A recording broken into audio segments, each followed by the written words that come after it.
ఎవరు రాజు ఏం మాట్లాడతావు?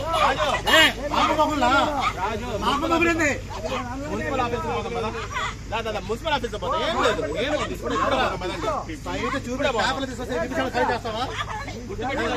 తీసుకురాపండి తీసుకురాపండి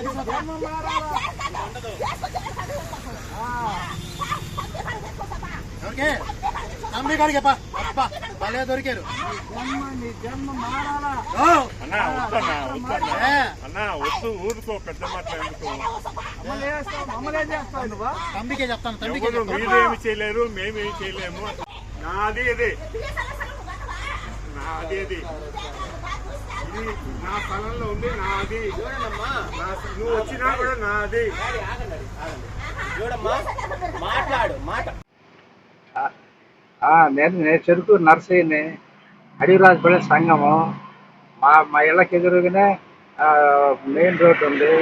మెయిన్ రోడ్డు పక్కనే గవర్నమెంట్ బిఏసీఎం స్థలం ఉంది. ఆ స్థలం పక్కనే మేము బొంకు పెట్టుకున్నాము.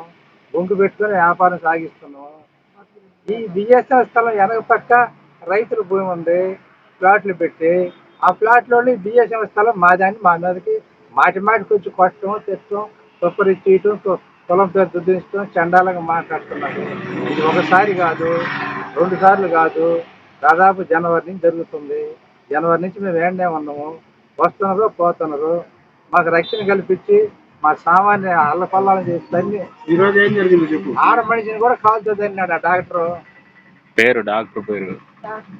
కర్మ డాక్టర్ వెంకటరమణ. ఆడ మనిషిని కాల్చొద్దు అంటారు ఎవరన్నా. పక్కన కొడుకు లేవదాస్తున్నాడు, అబ్బదనుతున్నాడు. ముసలివాడు దనుతుంటే కొడుకు లేపు కొట్టుకుంటున్నాడు కన్నరాని. అంతా 6 వచ్చారు మొత్తం. అంతా 6 వచ్చారు మొత్తం. గోండాలు వచ్చినట్ట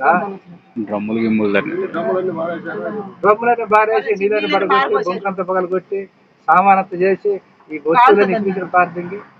అదేమంటే బియ్యం స్థలం మాది అంటున్నారు వాళ్ళు. మీకు ఎవరు పర్మిషన్ ఇచ్చారు పెట్టుకోమని? మాకు బిఎస్ఎల్ అడిగితే వాళ్ళు పెట్టుకోండి అయ్యా, మాకు ఇబ్బంది అని తీసేయండి, అప్పుడు దాకా బతకండి అని చెప్పి అన్నారు. మేము వాళ్ళని అడిగే మేము పెట్టుకున్నాము. మున్సిపాలిటీ వాళ్ళకి స్విచ్ కడతాను, కరెంట్ వాళ్ళకి స్విచ్ కడతాను. వారం మున్సిపాలిటీ డబ్బులు కడుతుంటారు. ఈ డాక్టర్ని వాళ్ళ కొడుకు లేవదోలేదే మా మీద మమ్మల్ని దండించేది. డాక్టర్ ఏమో ఒక రకంగా పర్వాలేదు, వాడు కొడుకు మాత్రం వెనకుంటే మోటుకుంటున్నాడు. తన్ను వాళ్ళు అంటాడు ముసిగడికి వెళ్ళిపోతాడు.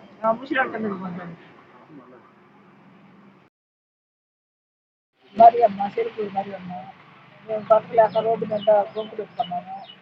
గొంకు పెట్టుకుని బిఎస్ఎన్ వాళ్ళు అడిగి పెట్టుకున్నాము. మేము గొంకు పెట్టుకుంటే జనవరి నుంచి మేము పెట్టుకున్నాము. ఇదే పోడయ్యా మాకు డాక్టర్ వెంకటరమణ వచ్చి మమ్మల్ని ఆడమంచి చూడకుండా కొట్టాడు, గొంతులు కొట్టాడు, నీళ్లు పారపోసాడు. ఎక్కడంటే అక్కడ నోటుకు వచ్చినట్టు ఊసిండు.